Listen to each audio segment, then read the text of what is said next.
My name is Maya. I'm 34 years old. I work as a financial analyst for a mid-sized logistics company in the kind of city that people describe as up and coming, when they mean it used to be affordable. I read contracts the way other people read menus. Out of habit, looking for the thing that doesn't belong, the clause that was buried on purpose.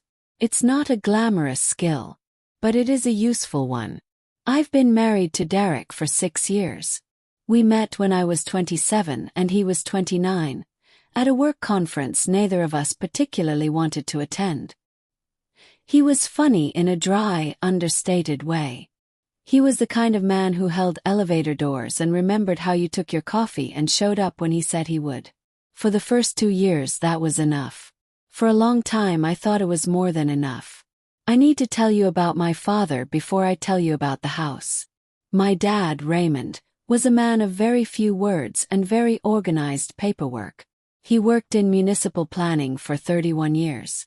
He understood land, ownership, documentation, the kind of quiet civic infrastructure that holds everything together and that nobody thinks about until it doesn't work. He was not emotional about money. He was precise about it. He believed that the most loving thing a parent could do was make sure their child never had to ask permission to live their life. When I was 27, he called me and said, "I want to give you something while I can still explain it." He had purchased a property 7 years earlier, a 3-bedroom house in a suburb 20 minutes from where I worked, as an investment. He'd been renting it out, maintaining it, watching the neighborhood slowly grow around it. By the time he transferred it to me, the home was valued at $310,000. He didn't make a ceremony of it. He mailed me a folder with the deed, the title certificate, an insurance document, and a yellow sticky note in his handwriting that said, "Your house, your rules, baby girl."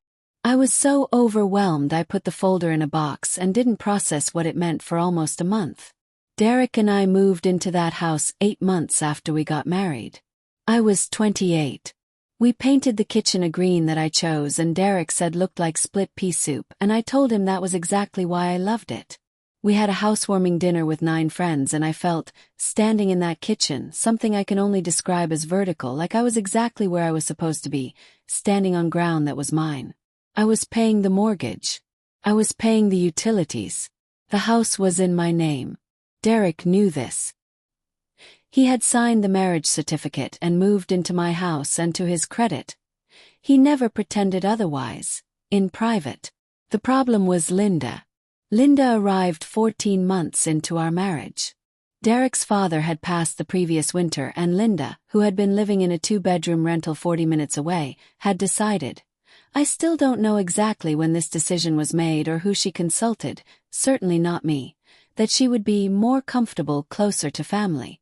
Derek called me on a Tuesday evening and said, "She's really struggling, Maya. It would just be temporary." She brought 2 large suitcases, a framed photo of Derek at age 9 in a baseball uniform, and an opinion about where the dining table should go. That was 36 months before the morning I pushed the folder across the counter. $900 a month. Every month. That was $32,400. Total that I paid from my account, as what Linda called a contribution to shared household expenses. I want you to sit with that number for a second. $32,400. To live in my own house. Linda was not a loud woman in the way that people expect difficult women to be loud. She didn't slam doors. She didn't raise her voice past a certain calibrated volume. She was something more sophisticated than loud. She was constant. She was everywhere. She had the specific genius of a person who understands that if you simply behave as though something is true, if you set your coffee cup in the same spot every day, if you refer to the guest room as your room without flinching, if you redirect tradesmen to your own preferences without asking, eventually the world will start to treat it as true. She called it Derek's neighborhood within the first 2 weeks. Not our neighborhood. Not the neighborhood where Maya and Derek live. Derek's neighborhood. As in, when Derek and I were looking at this neighborhood, I told him this block had good bones. Derek had not been looking at this neighborhood. Derek had been living in a studio apartment across town when my father transferred this property to me. Linda had never set foot on this street until she arrived with those suitcases.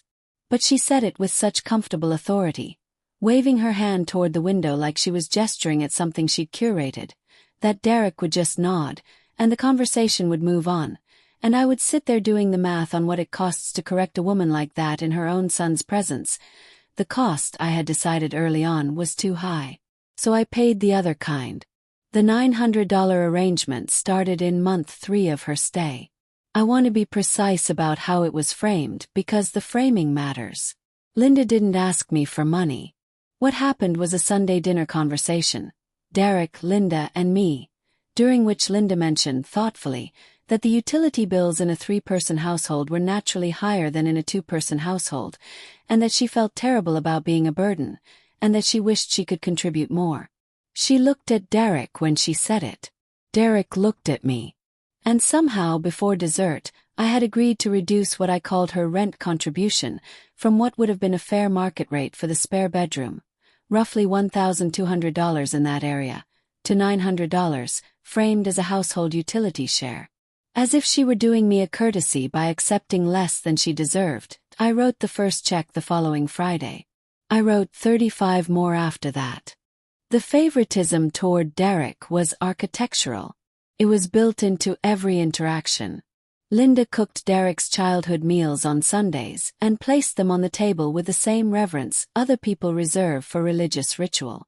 When Derek had a bad week at work, Linda reorganized her schedule to be present. When I had a bad week, and I had several, including a 4-month period when my team was restructured and I was carrying the workload of 2 people, Linda's response was a mild, "That sounds stressful," and a pivot back to something Derek had mentioned. She didn't dislike me exactly. I want to be fair about this. She simply experienced me as furniture, functional, present, and not requiring much acknowledgement. The guest she couldn't quite account for was me. In my own house, there were 3 moments that stand out, and I want to describe each one clearly because they are not dramatic in isolation. They are dramatic in accumulation. The first was a Thanksgiving. 18 months in. Linda had invited Derek's Aunt Patricia and her husband without consulting me, discovered we didn't have matching dinner plates, and gone out and purchased a new set. White with a thin gold rim, $48 at HomeGoods, charged to a household card that we shared for grocery expenses. When I mentioned quietly that I would have appreciated being asked, she looked at me with genuine confusion, as if I had raised an objection to the weather, and said, "Patricia eats off real dishes, Maya." Derek said, "Mom, come on." That was the extent of it. The second was a phone call I wasn't supposed to hear. I was working from home, door closed, and Linda was in the kitchen talking to Patricia. I wasn't eavesdropping. Sound carries in that house, especially toward the back hallway. I heard Linda say, with a kind of fond exasperation, "She tries. She's just not the type who makes a house a home. Derek does the real living here." I stayed at my desk. I finished my report. I did not walk into that kitchen. But I remember the exact quality of silence in that room after I heard it, the way the air felt like it had changed temperature.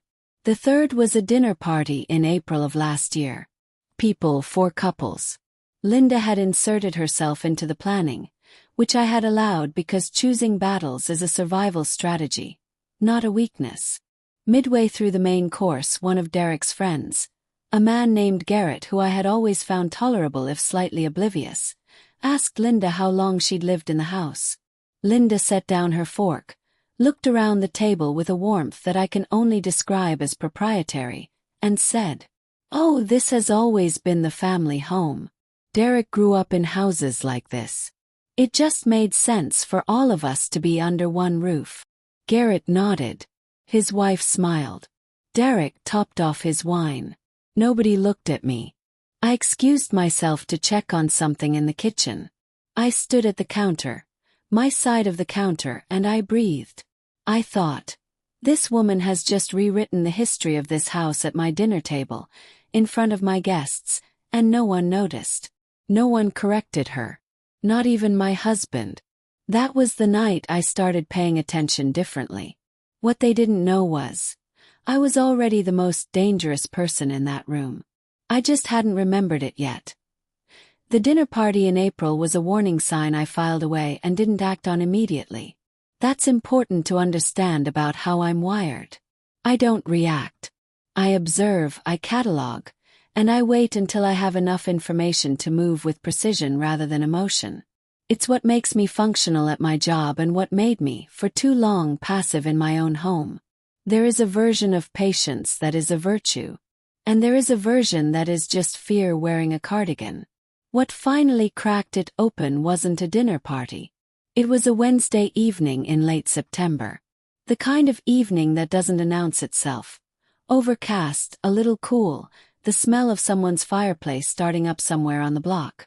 Derek was traveling for work, a 4-day trip to a client site in Columbus. It was just Linda and me in the house for the first time in any extended way since she'd arrived. We had perfected the choreography of coexistence by that point. She had her rhythms. Had mine. We moved around each other like two people sharing a kitchen on a cruise ship. Polite, efficient, and fundamentally uninterested in collision. I was working late at the dining table, laptop open, a spreadsheet on one screen and a contract on the other. The kind of work that requires silence and focus, and that I had learned to do with Linda's television murmuring from the living room as ambient noise. Around 8:30 I heard her on the phone. Again I wasn't listening. But she had the volume of a woman who has never had to be careful about who could hear her. Caught fragments at first. Her sister's voice was just barely audible on the other end, that tinny, indistinct quality of speakerphone. Then I heard Linda say, with a laugh that had a particular texture, the laugh of someone who is comfortable, who feels unseen. She's still here at the table working. You know how she is. Always working. Well, that's just Maya.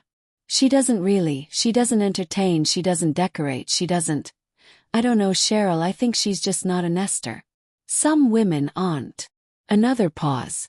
Derek would have had this house looking completely different by now if it were up to him. You know how he is. He has his father's taste. I stopped typing. I set my hands flat on the table. And then I heard the sentence. The one that I have replayed approximately 400 times since that evening, not because it wounded me, though it did, but because it was the clearest, most honest thing Linda had ever said about how she understood the situation. Stripped of the social lubrication and the careful framing, here was what she actually believed. Honestly, Cheryl, I think she forgets sometimes that she married into this. This is Derek's home. She's a guest here. A permanent guest, but still. I heard her laugh again. Closed my laptop. I want to be careful about how I describe the next few minutes, because I don't want to perform an emotion I didn't feel. I didn't cry. I wasn't shaking. What I felt was a specific, clarifying coldness, the kind that doesn't come from sadness but from something shifting into focus. Like when you've been looking at a document with the brightness too low and you finally adjust it and suddenly every word is exactly what it was the whole time. Just now you can read it. A guest. I had been paying $900 a month. I had been writing checks from my personal account, not our joint account. From the account my paycheck deposited into, the account my father had helped me set up at 22, the account that had funded the down payment that didn't exist because the house had been given to me outright and was already paid in full before Derek and I ever said our vows. I had been handing this woman money every single month for 3 years. Money she accepted as though it were a reasonable arrangement, as though it were my contribution to a household that belonged to someone else. A guest. I stood up from the table. I walked to the kitchen. I poured a glass of water. I stood at the window and looked at the oak tree in the backyard. My father's tree, planted the summer he bought the property, a detail he had mentioned in a letter once with the specific pride of a man who thinks in decades. I thought about the folder. There was a box in the garage. One of maybe 15 boxes I hadn't fully unpacked from our move, the kind of domestic procrastination that accumulates in any busy life. I knew the folder was in there somewhere. I had moved it 3 times without opening it. Once when we packed up my apartment. Once when we consolidated the garage. Once when Linda had suggested, helpfully, that we clear out some of that clutter to make room for a shelving unit she wanted to install. I set down the water glass. I walked to the garage. That was the moment everything shifted. The garage light took a second to catch, the way it always did. That brief flicker before the fluorescent hummed to life and turned everything the color of a waiting room. It was 8:47 p.m. I know the exact time because I checked my phone when I walked in. The way you do when you're about to do something that feels important and you want to be able to remember it precisely. The boxes were stacked along the left wall, behind Derek's road bike and next to a shelving unit Linda had, in fact, installed 6 months earlier without asking me. I knew roughly which box. It was a medium-sized banker's box, the brown cardboard kind, labeled in my own handwriting from 3 years ago. Admin/docs/misc. The kind of label you put on a box when you're moving fast and you just need it to be somewhere that isn't the floor. I moved the road bike. I pulled the box off the second shelf. I sat down on the concrete with it in my lap, which is not a dignified position but was the right one for that moment. The folder was near the bottom, beneath a manila envelope of old tax returns, a laminated copy of my college diploma that I had never hung up, and a birthday card from my father dated 4 years earlier that I had apparently saved without remembering.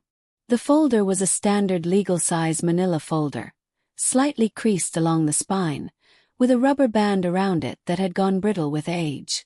I took the rubber band off carefully, the way you handle something you didn't know you'd been protecting. Inside, in this order, a property deed. The original, not a copy.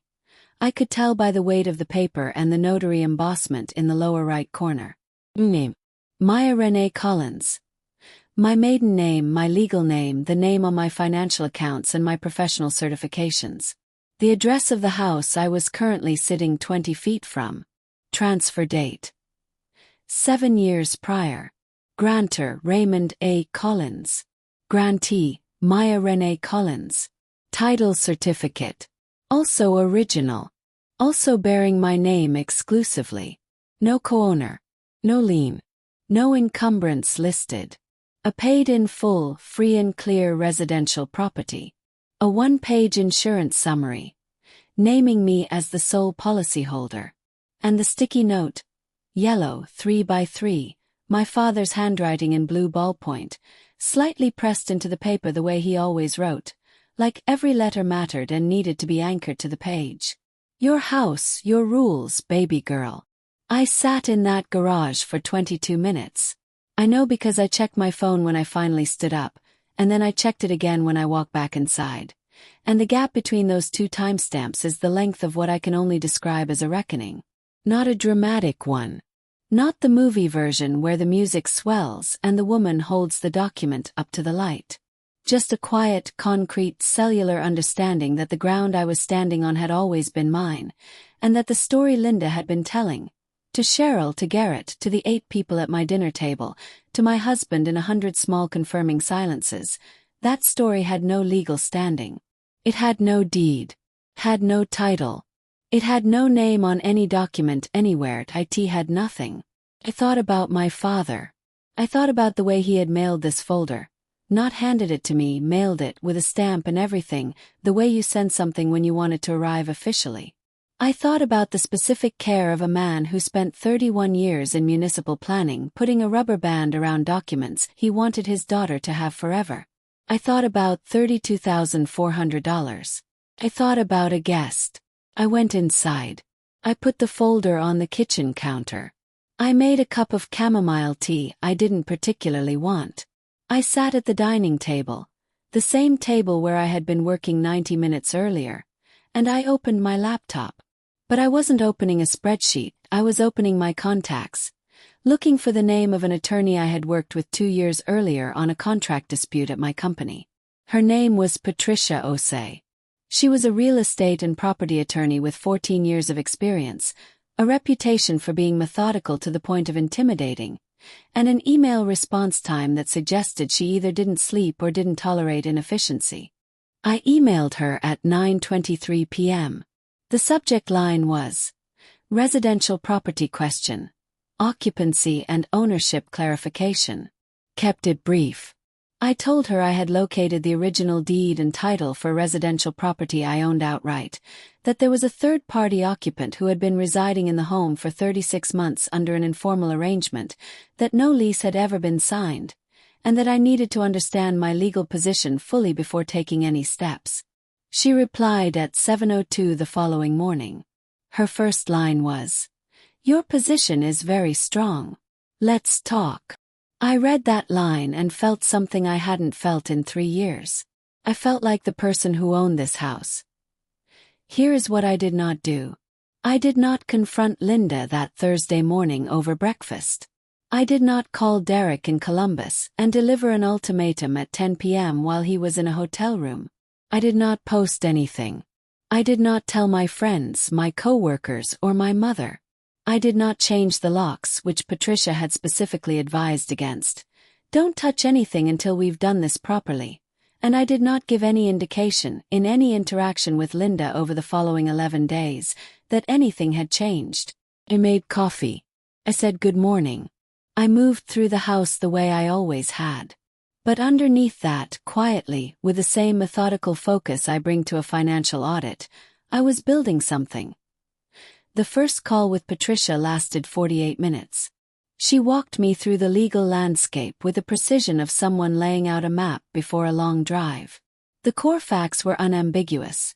The property was titled solely in my name, had been transferred to me as a gift from my father 7 years ago with proper legal documentation, had no mortgage, no co-ownership, and no recorded interest belonging to Derek or anyone in his family.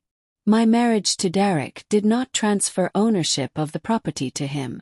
In our state, property owned by one spouse prior to marriage and maintained separately, which this house was, given that I had been paying the mortgage equivalent costs from my personal account, retains its classification as separate property. Linda had no legal claim. Not to the property. Not to occupancy beyond what I allowed. Not to anything. She's been living there for 36 months with no signed lease, I told Patricia. That makes her a month-to-month tenant at will, Patricia said. Or arguably a licensee. Someone whose permission to occupy can be revoked. Either way, you have the right to ask her to leave. You'll want to do it properly to avoid any holdover complications. What does properly look like? Written notice. 30 days. Given your state statutes for this occupancy length. Delivered in a way you can document. The second thing I did was financial documentation. I went back through 36 months of bank statements, something that took 2 evenings and a color-coded spreadsheet that my colleagues would have recognized as characteristic of me, and I cataloged every $900 payment. The transfers were clear, consistent, and traceable. I had never missed a month. I had, in fact, paid on the first of every month without exception, which Patricia noted was somewhat ironic given the nature of what we were documenting. 36 payments. $32,400 total. Is there any possibility of recovering those funds? Yes. Patricia was quiet for a moment. That's a more complex question, she said. It would depend on how the arrangement was framed, whether there's any written record of how it was described, and whether you want to pursue a separate claim. My honest advice: focus on the primary objective first. Get her out of the property. The money conversation is a second chapter if you want it. I noted that and moved on. The third thing I did was the hardest. Talk to Derek. He came home from Columbus on a Friday evening. I waited until Saturday morning. Let him sleep, let him have his coffee, let the house settle into the weekend rhythm. Then I asked him to come sit with me in the backyard. I had the folder with me. I placed it on the patio table between us and I said, without preamble, I need to show you something and I need you to really look at it. I gave him time to read the deed. The title certificate. I watched him. His face did the thing it does when he encounters information he has to reorganize around.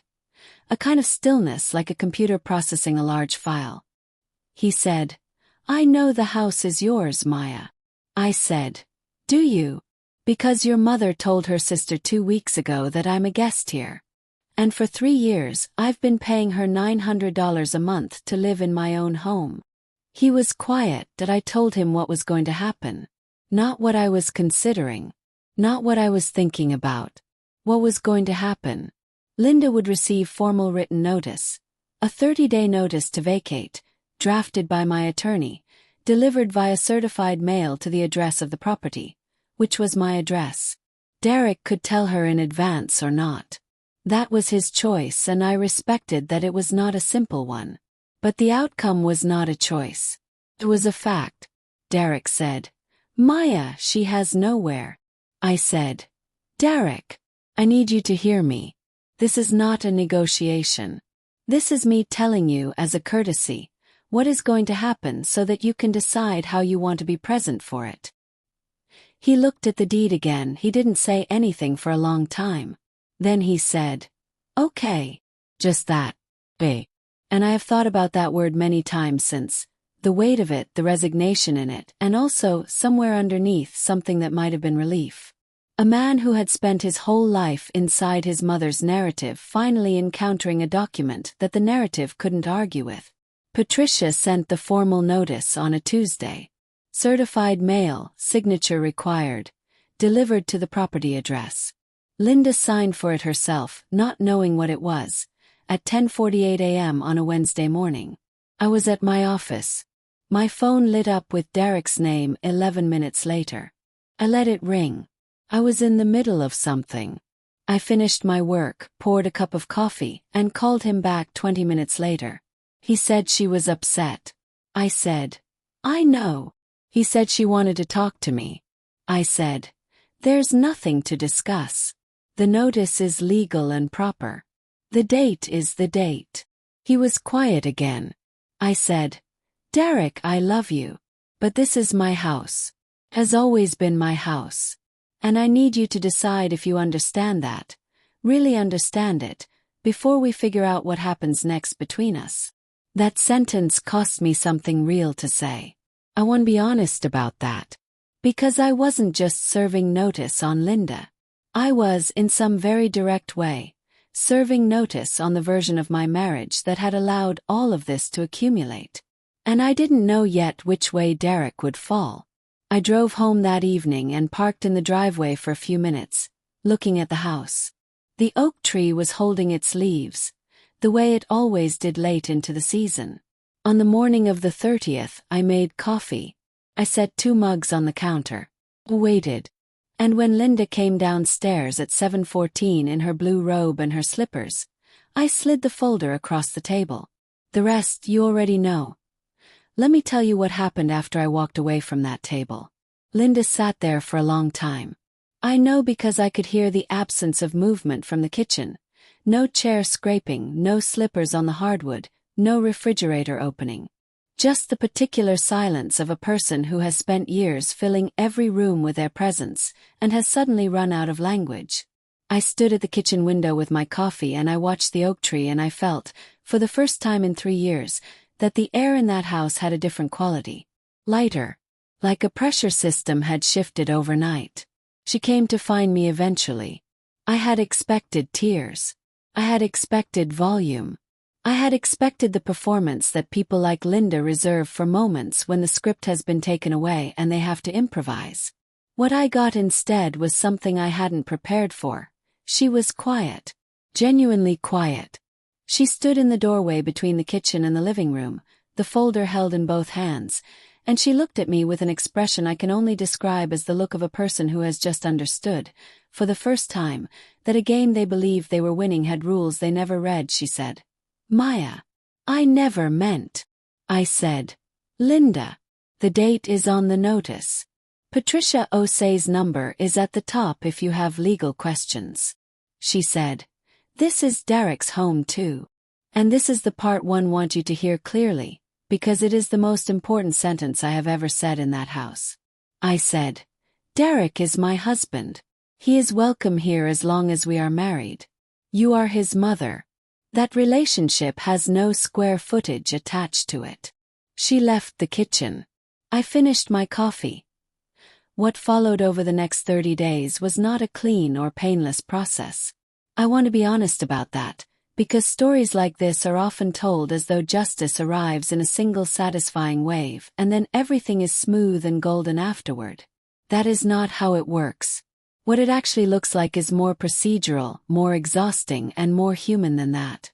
Linda called Derek 14 times in the first 48 hours after receiving the notice. I know the number because Derek told me, and because his phone was on the kitchen counter during several of those calls and I could see the screen light up with her name the way a warning light pulses on a dashboard. He took most of them. I did not ask him to stop. I had decided early in this process that my objective was the house, not the marriage, that I was not going to turn this into a competition for Derek's loyalty, because that was Linda's game, not mine. I had the deed, had the attorney, had the law. I didn't need Derek to choose me. I needed him to respect what was already true. He did mostly. There were 2 hard evenings.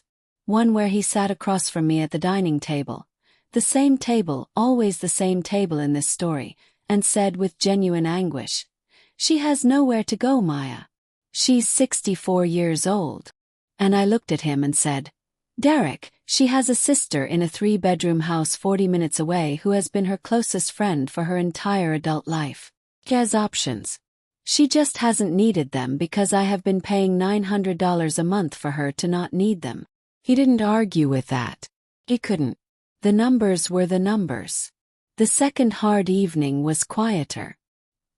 He came to bed late, and in the dark he said, "I should have said something. A long time ago." And I said, "Yes. Just that. Not it's okay. Not don't worry about it." Because it wasn't okay and I wasn't willing to perform forgiveness. I hadn't fully arrived at yet. But I reached over and put my hand on his arm because I am not interested in cruelty, and because the truth is that Derek had also grown up inside Linda's version of the world, and dismantling that is not a small thing, and I could be clear-eyed about the injustice while also being human about the complexity. That is a thing I had to learn. That holding someone accountable and understanding how they got there are not mutually exclusive. Linda left on the 28th. 2 days early, which I had not expected. Derek helped her move. I arranged to be elsewhere that day. Not out of conflict avoidance, but because I understood that certain transitions require the people involved to have space to be sad without an audience. I drove to a coffee shop I like, 20 minutes away, with a book I had been meaning to read for 4 months. I sat by the window and I read for 3 hours. My phone stayed in my bag. When I came home that evening, the spare bedroom door was open. The room was empty except for the furniture we had always had in there. The full bed, the dresser, the small lamp on the nightstand. The blue robe was gone. The framed photo of Derek at age 9 in his baseball uniform was gone. The specific smell of her perfume, a floral, powdery scent that I had long associated with tension, was already beginning to dissipate. I stood in the doorway for a moment. Then I walked to the kitchen, opened the cabinet above the refrigerator, the one I had been using for miscellaneous storage because Linda had claimed the lower cabinets for her things, and I began, slowly and without ceremony, to move my own belongings back to where I wanted them. Took about 40 minutes. It was the most satisfying 40 minutes I had spent in that house in 3 years. The financial question. I told you earlier that Patricia had said the recovery of the $32,400 was a second chapter. I want to tell you how that chapter went, because I think it is the part of this story that people most need to hear, not because of the money, but because of what the process of pursuing it revealed. 3 weeks after Linda vacated the property, I had a second meeting with Patricia. We reviewed the full documentation I had compiled, the 36 months of bank statements, the transfer records, the original arrangement as I could reconstruct it from memory, and from a handful of text messages Derek and I had exchanged during the early weeks of Linda's stay. Messages where he had said things like, "Mom's so grateful for the contribution. It really helps her feel less like a burden." Language that, Patricia noted, was consistent with characterizing the payments as a gift or a voluntary contribution rather than rent. This mattered legally. It is the difference between a recoverable payment and a voluntary transfer. Patricia was honest with me. "You could pursue this," she said. But the argument that this was rent, rather than a family contribution you made voluntarily, is harder to make without a written agreement. You might win a portion. You might spend more in legal fees than you recover. And you would be in litigation with your mother-in-law, which has a cost that isn't measured in dollars. I thought about it for a long time. Longer than I expected to. What I decided was this. I was not going to sue Linda. Not because she didn't deserve accountability for the dynamic she had created and the money I had given. She did, and it did. But because I had already recovered something more valuable than $32,400. I had recovered the house. I had recovered the clarity. I had recovered the version of myself that my father had in mind when he put that rubber band around that folder and wrote your rules on a sticky note. Some things you pay for and then you let go of, not because they didn't matter but because holding on costs more than moving forward. I did, however, do one thing. I sent Linda a letter. Not through Patricia, not legally formatted. Just a personal letter on plain paper that I wrote and rewrote 4 times over a weekend until it said exactly what I meant and nothing more. I told her that I had spent 3 years paying her to live in my home and feeling like an outsider in it. I told her that I had heard what she said to Cheryl on the phone that night in September, and that I wanted her to know, not as a weapon but as a fact, that I had never been a guest. That the ground she stood on in that kitchen, every single morning for 3 years, was mine. That the neighborhood Derek grew up in was my neighborhood. That the house where she had felt so comfortable making pronouncements about taste and belonging and who does the real living, that house had my father's name on the original purchase and my name on every document that followed. I told her I didn't hate her. I told her I hoped Derek's Aunt Patricia had good dishes. I sealed it, stamped it, and mailed it. I don't know if she read it. I don't know what she said to Cheryl afterward, or what version of this story she has told to the people in her life. That is no longer my jurisdiction. Derek and I are still married. I want to address that directly because I know it is the question sitting at the back of your mind, and I respect you enough not to leave it unanswered. We went to couples counseling, which Derek suggested and which I agreed to with a specific caveat that I was not interested in sessions that asked me to examine my role in a dynamic that had been this clearly one-directional. Our therapist, a woman named Dr. Anand, who has the quality of being simultaneously warm and entirely unmovable, did not ask me that. She asked Derek, in session 3, to explain in his own words how the house came to have a $900 monthly arrangement that his wife was funding. He could not explain it in a way that made sense to him out loud. That was, in Dr. Anand's gentle framing, a useful realization. We are not the same marriage we were before September. We are, I think, a more honest one. Derek and his mother speak on the phone twice a week. He visits her at his aunt's house once a month. I do not attend those visits. Not out of prohibition but out of mutual agreement that some relationships need their own air to breathe. Linda has not been back to the house. She has not asked to come back. I do not know if that is pride or shame or simply a recognition that the geometry has changed and she cannot re-enter it as though it hasn't. I am not waiting for an apology that may never arrive. I have found that waiting for acknowledgement from people who have never acknowledged you is its own kind of paying rent. The spare bedroom is an office now, my office. With a desk I chose and a lamp I bought and a shelf where I keep, among other things, a framed photo of my father standing in front of this house the summer he planted the oak tree, young, squinting into the sun, one hand on the trunk of a sapling that is now taller than the roofline. The deed is in a fireproof lockbox in the closet. The sticky note is in a small frame on my desk. Your house, your rules, baby girl. I think about my father a lot when I am in this house now. Not with grief exactly. Grief was its own season and it has mostly passed, but with something more like conversation. Like I am still in dialogue with the version of him that planted that tree and mailed that folder and understood, better than I did for a long time, that the most important thing he could give me wasn't money or property or even security. It was the clarity of knowing what was mine. The documentation to prove it. And the quiet belief that when the moment came, I would know what to do with it. He was right. I just needed to find the box first. If this story resonated with you, If you have ever smiled and written the check and said nothing and felt the specific exhaustion of being present in a space where someone has decided, without your input, what your role is, I want you to know something. The document exists. Maybe not literally. Maybe for you it isn't a property deed or a title certificate or a sticky note in your father's handwriting. Maybe it's a boundary you've been afraid to name. Maybe it's a conversation you've been rehearsing for 2 years.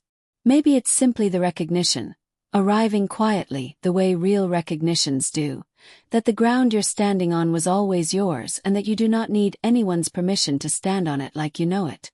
You are not a guest in your own life. You never were.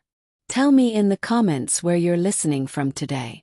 And if you've ever been made to feel like a visitor in a space you built. I see you. More than you know.